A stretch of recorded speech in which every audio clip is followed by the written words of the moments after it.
Welcome to Murder Mile.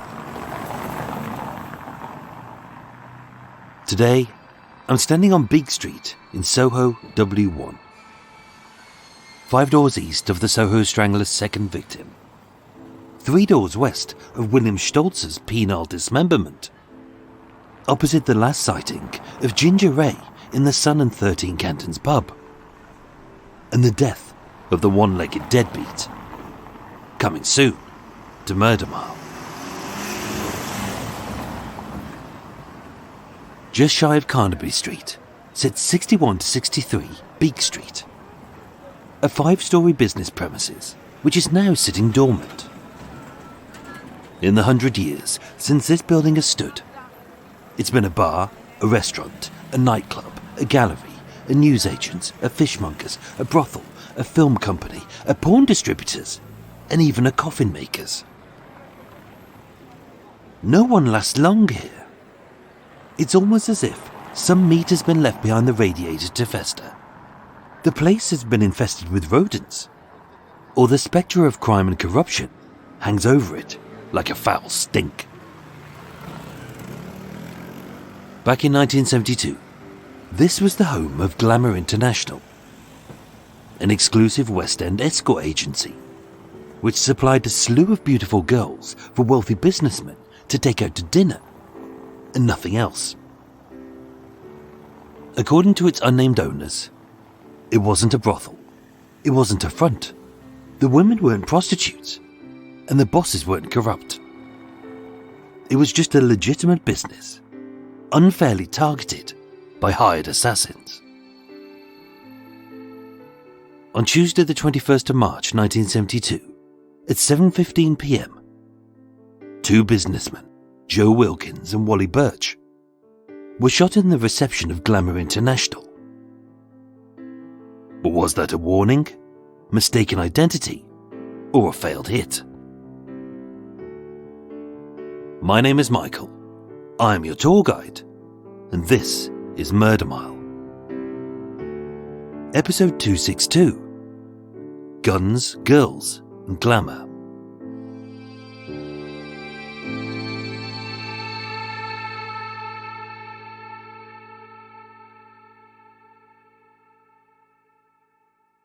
Joe's wife Pearl would state, "Joe has done nothing wrong in his life.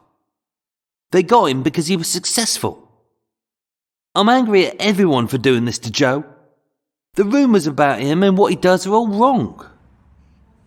People seem to think that running nightclubs means crime. Well, they're completely wrong."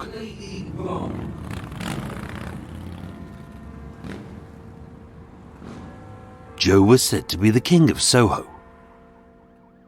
Born in 1936 in Finsbury Park, North London, Joseph Herbert John Wilkins was a softly spoken, sharply dressed, 6'3" charmer who mirrored a scruffier 1960s Michael Caine.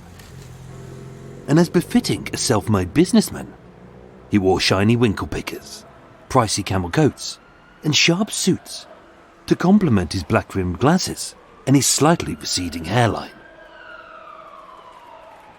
Said to be a factory owner and a fruit machine vendor, a court battle in 1963 for the custody of his daughter Terry was one of the few times that the public got a hint of this 27-year-old entrepreneur's power and assets when they were read out in court, being a Jaguar, a flat in Lancaster Gate, and a villa in Mallorca. Across the 1960s, rivals saw this West End wunderkind as an aspirational, self-made takeover king who had interests in several fashionable nightclubs like Eden Rock and the 800 Club in Leicester Square and Winston's in Mayfair, which were all frequented by movie stars, rock gods, and gangsters like the Cray Twins. Living the high life and quaffing chilled champagne, it was unsurprising when Joe got engaged to Pearl Reed, a recently divorced dancer at the Windmill and a busty blonde bikini model, who his ilk would have bragged that she had a cracking set of Bristols. And although the money flowed, with Pearl stating, "It poured in like confetti and we spent it all the same." She would also admit, "I got some real batterings, but I couldn't get away." As Joe was as debonair as he was deadly, and as fun as he was ferocious. The mid-1960s was a dangerous time as Joe warred with the Craterins. "I don't know why he fell out with them," Pearl said. "It was the only time I saw him seriously worried. He said to me, 'I don't want you to worry, but when you go home tonight, someone will be waiting.' I let myself in, and there was a man sitting there in the hallway with a rifle on his lap." And although the Crays were sentenced to life in 1969, they still semi-controlled their empires from Brixton Prison and Broadmoor Psychiatric Hospital. In November 1970, Joe was arrested by Scotland Yard's Major Crime Squad. Charged with conspiracy to rob patrons of the 800 Club, fabricating evidence, intimidating witnesses, and fraudulently obtaining a justice's license, Joe's empire had begun to unravel. Being released on a £20,000 bail, pending further investigation and a criminal trial, he was disqualified from running businesses. And outside of the court, Pearl collapsed in tears, shouting, "This is a travesty for British justice. I can't stand it anymore." But was this turf war the spark which led to his shooting?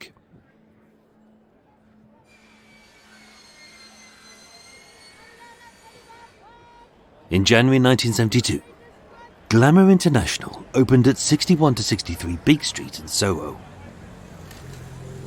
Also known as Park Lane Escorts, a front-page ad in a London entertainment guide stated, "We've got 100 beautiful girls at your service," for just £10 a night, of which the man paid for the meal, drinks and any entertainment. And as prostitution was illegal, the owners insisted that sex was frowned upon, as this wasn't a brothel. Unlike in a low-rent clip joint, this escort agency accepted American Express, Eurocard and Diners Club payments, in an era where only 6% of men had a credit card. Their clients weren't ordinary schmucks who walked in off the street. These were high rollers like bankers, sheikhs, lords, MPs and even film stars. They attracted the wealthy, who liked discretion, and with a penchant for the sexy ladies, their clients feared being blackmailed. It was uncertain who the owner was. Being banned as a company director, Joe denied it was him, and yet almost every day he was there.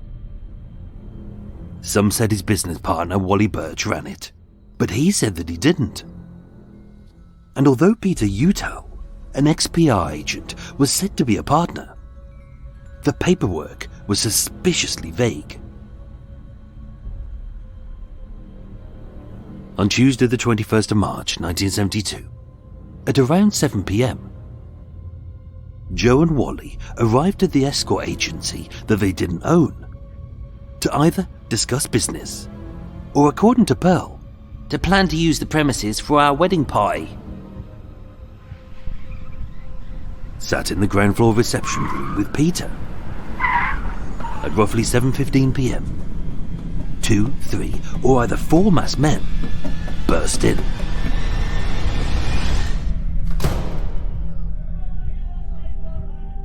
The details are oddly sketchy, but Peter said, "I don't know who they were. They wore dark glasses, they had hats pulled over their faces, and their collars were turned up. It was like something out of a Hollywood gangster movie." As a tall man and a shorter man strolled in and opened fire with .22 caliber pistols, firing 3 shots, 2 of which hit Joe in the shoulder and the back, and 1 which in a single shot hit Wally in the left arm and the chest. Conversely, Pearl had just pulled up outside, wearing a fabulous silk gown and jewels worth a king's ransom. She would state, "I heard 3 shots ring out. 4 men strolled out, stuffing guns in their pockets." As they fled in a green Rover, registration plate POH 801G, which was strangely never found. Dashing inside, I ran in and found Joe on the floor with bullet wounds to his chest and shoulder. I said to him, "You're all right, it's only a bullet wound." It must have looked like something out of a horror film. Me in a long evening gown, dripping in diamonds, dragging a man with bullet wounds and leaving a trail of blood.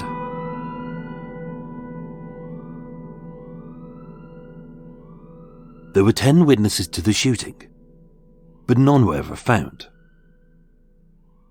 Still conscious, Joe was able to drive them both to St. George's Hospital in his white Rolls Royce.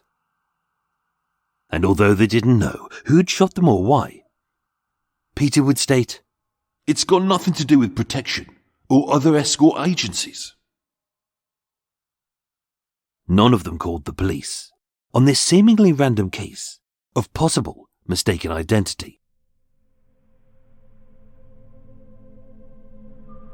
Detective Chief Superintendent Tony Peel of West End CID headed up the investigation. It should have been an open and shut case, when in truth, it was only a shut case. Unable to connect Joe, Wally or Peter to Glamour International, robbery or extortion couldn't be proved. Suffering minor wounds, the police believed the manner of the shooting indicates an attempt to terrorise rather than kill them, which was odd as their vital organs were only narrowly missed. And although the police had no suspects and no witnesses, the one piece of evidence they took from the premises was a large file of photographs. But was this pornography? Or candid shots of their wealthy clients in compromising positions with girls? With the case on the verge of collapse, a heavily whitewashed article featured in the Evening Standard, which read, "The 38-year-old farmer spoke of his pretty blonde fiancée, who he hopes to marry next week. Joseph said, 'I'm seeing the doctor, and if he says I'm fit enough, then everything will go ahead. I'll probably need 8 mates to hold me up, though.'" It spoke of his love of horse racing, his 50-acre farm in Dorking, but conveniently swerved from his impending trial and his status as the king of Soho. Joe was quoted as saying, "I've no intention of trying to find my attackers. I want the matter to rest in the hands of the police and forget all about it. There's nothing I can do anyway." And even his partner Wally Birch, still smarting from his wounds, would state, "I'm mystified about the whole thing." With this double attempted murder put to bed, and the police no longer digging into their shady pasts and any dodgy dealings within the escort agencies, within a week, Glamour International was shut down.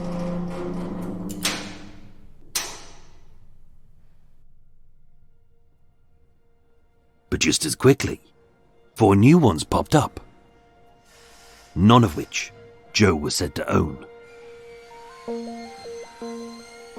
According to the Daily Telegraph, Peter Udall said he sold Glamour International to Pearl Wilkins, but last night she denied this.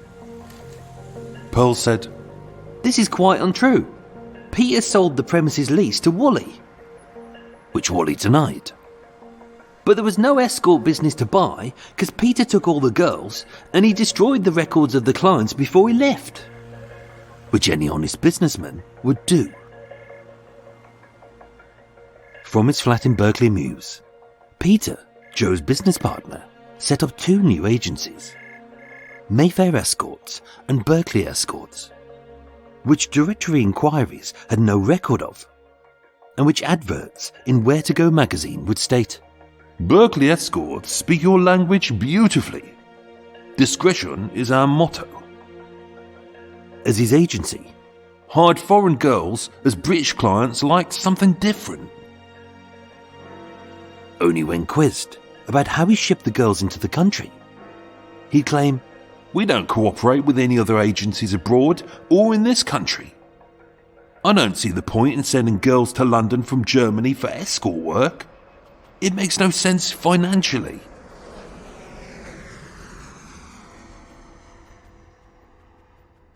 Nothing made any sense about this case. It had more dead ends than a deceased rat's hairdo, and more liars than 50 politicians playing Guess Who. Who tried to kill Joe and Wally will never be solved. But what follows could be the reasons why.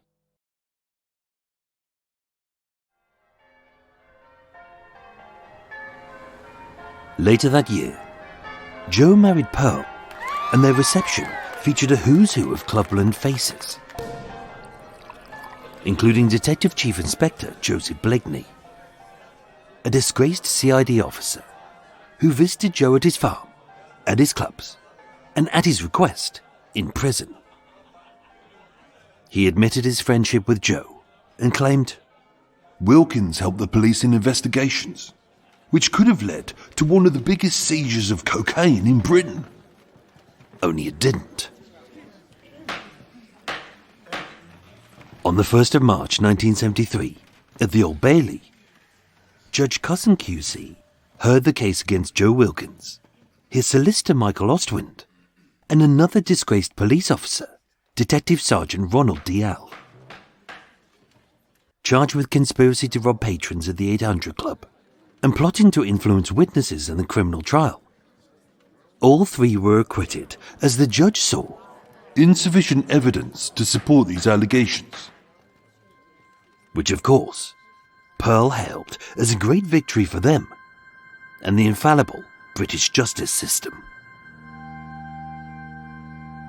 In September 1972, just 6 months after the shooting, 32-year-old Pearl, a former dancer and model with no business experience, set off 2 new agencies, Eve International and La Femme in Mayfair, which also went by the names of International Glamour Services and Eve for Glamour Escorts, but were not said to be linked to Glamour International, as with Joe banned as a director.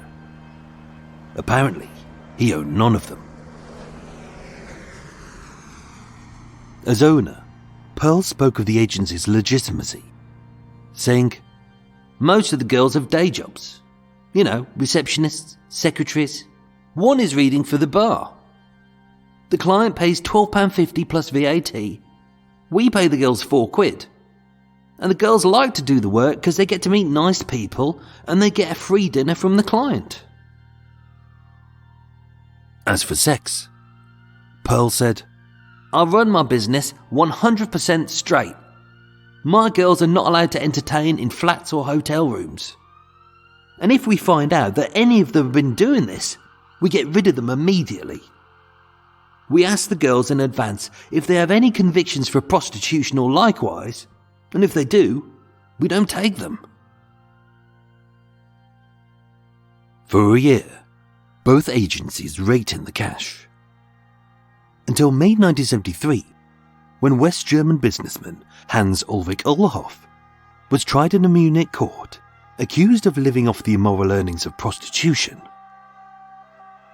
At his trial, he admitted, "I cooperated with a London-based escort agency, Glamour International, and in an Anglo-German agreement, 20 to 30 German girls were regularly flown to London and vice versa." When asked, Pearl said, "I'm astonished and very annoyed by these reports. They're completely untrue. I started my agency last September and it has no connection with any other escort agencies.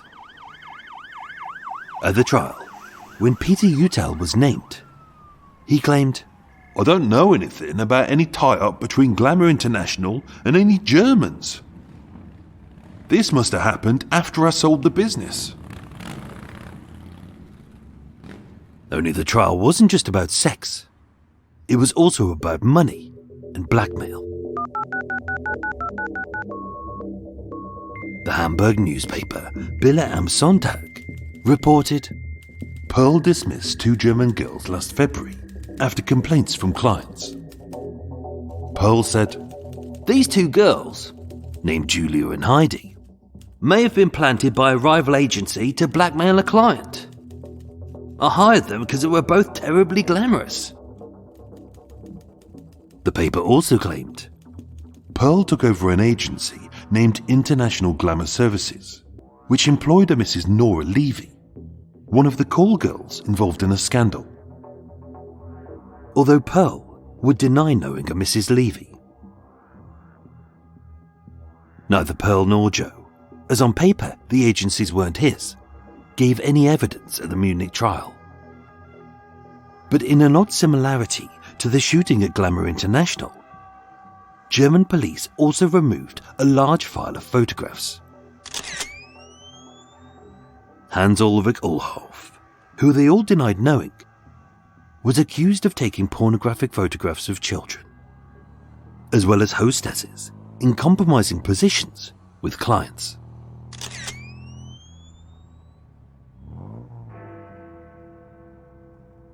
By the early 1970s, British politics was still rocking from the Profumo affair, in which John Profumo, the Secretary of State for War, was involved in a sex scandal with 19-year-old model Christine Keeler.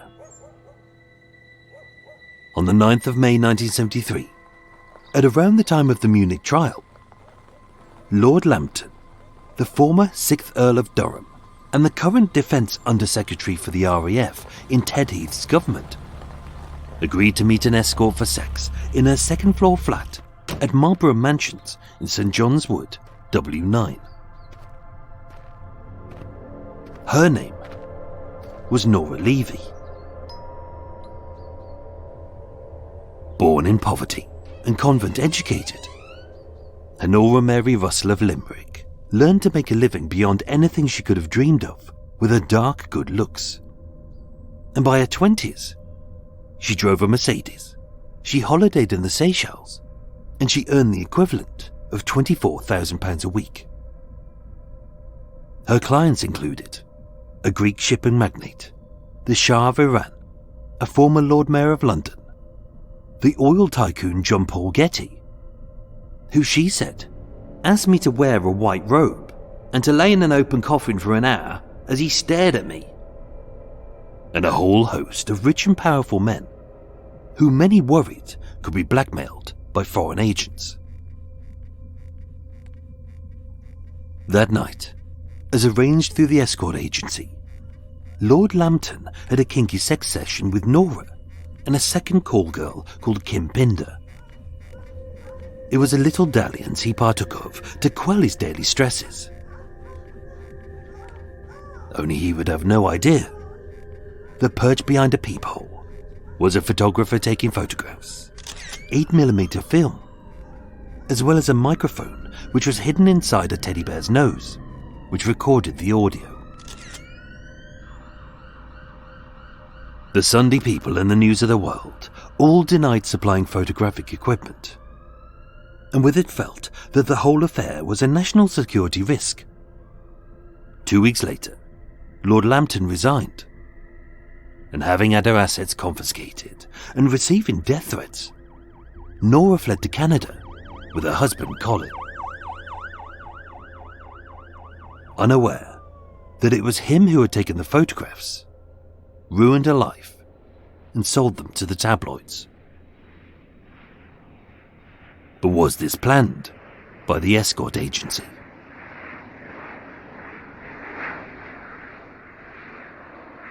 Even though Joe kept his name off the books, he couldn't keep his face out of the papers. On the 26th of September 1974, on a flight between Heathrow and Frankfurt Airport. 4 men named Michael O'Neill, Norman Smith, Joe Wilkins, and his business partner Wally Birch hoodwinked an international currency smuggler called Ernest Wolfgang Brock. The plan was to sneak £44,000 past security, having bribed officials, and then to stash it in a suitcase.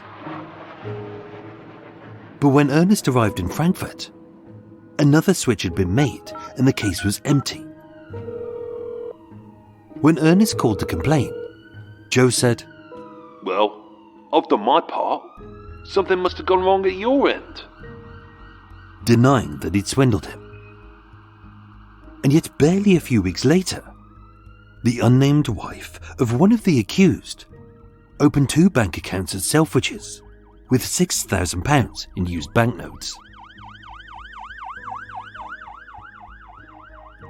On the 15th of May 1976, at the Old Bailey, as the culmination of several trials against Joe Wilkins, Detective Chief Superintendent David East opposed the application for his bail, stating, "There is evidence that Wilkins is the prime mover in the control of high-class prostitutes from 2 escort agencies that he owned, Eve International and La Femme."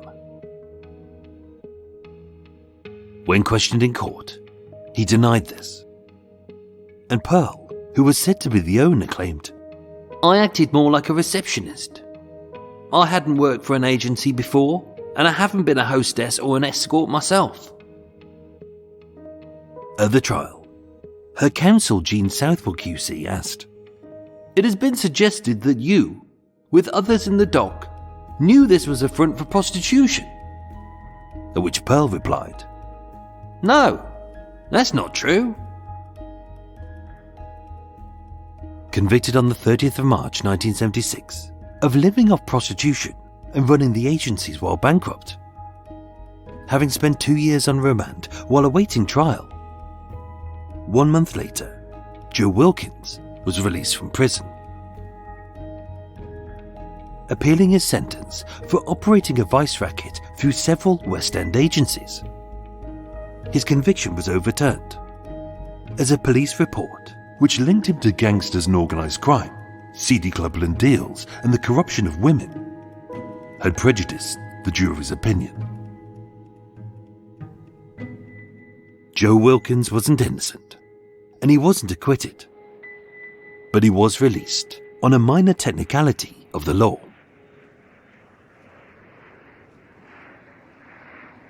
By the mid-1980s, as a stereotypical crook, Joe Wilkins fled to the Costa del Sol, also known as the Costa del Crime, owing to the massive expats with dubious underworld connections.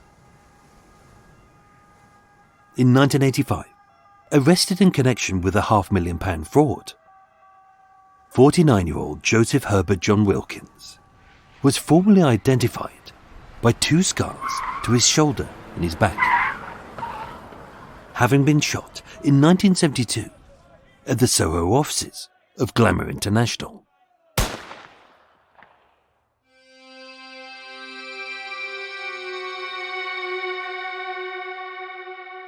Joe has done nothing wrong in his life. They got him because he was successful. I'm angry at everyone for doing this to Joe. The rumours about him and what he does are all wrong. People seem to think that running nightclubs means crime. Well, they're completely wrong. But having divorced him, Pearl's opinion of her ex-husband entirely changed. She went on to live a normal life and later remarried. Unlike Joe, ever the criminal, in August 1987, he was jailed for 10 years, having been the ringleader in a plot to smuggle £1.5 million worth of Moroccan hashish into the country via a fishing boat called Danny Boy. In 1992, having been bafflingly placed in the Category C low-security prison HMP High Point, he escaped and fled back to Spain. And although a wanted man, 1 year later, Scotland Yard used him to trap drug and money smugglers. And again in 2004, in a £25 million sting operation, which the judge branded as state-created crime. But with the evidence described as massively illegal, the case collapsed. As of today, if he's still alive, Joe Wilkins would be 88 years old. No one was arrested for his attempted murder at Glamour International in 1972. But as a criminal who'd pissed off a lot of people, whether club owners, gangsters, smugglers, or high-profile clients who he may have blackmailed, although it is believed to have been part of a turf war, the case remains unsolved. As a controversial figure, some elements in the criminal underworld suspect him of being an MI6 agent or a police informant, all of which has some merit. And others attribute him to having grassed up the M25 road rage killer Kenneth Noy, and that he may have even had a role in the 1989 shooting of 3 IRA members in Gibraltar. In 2000, questions were asked in Parliament about why he hadn't been extradited from Spain. But each time, the Home Office has consistently refused to comment. Which begs the question, who are his friends? Who are his enemies? What does he know? And what secrets will he take to his grave?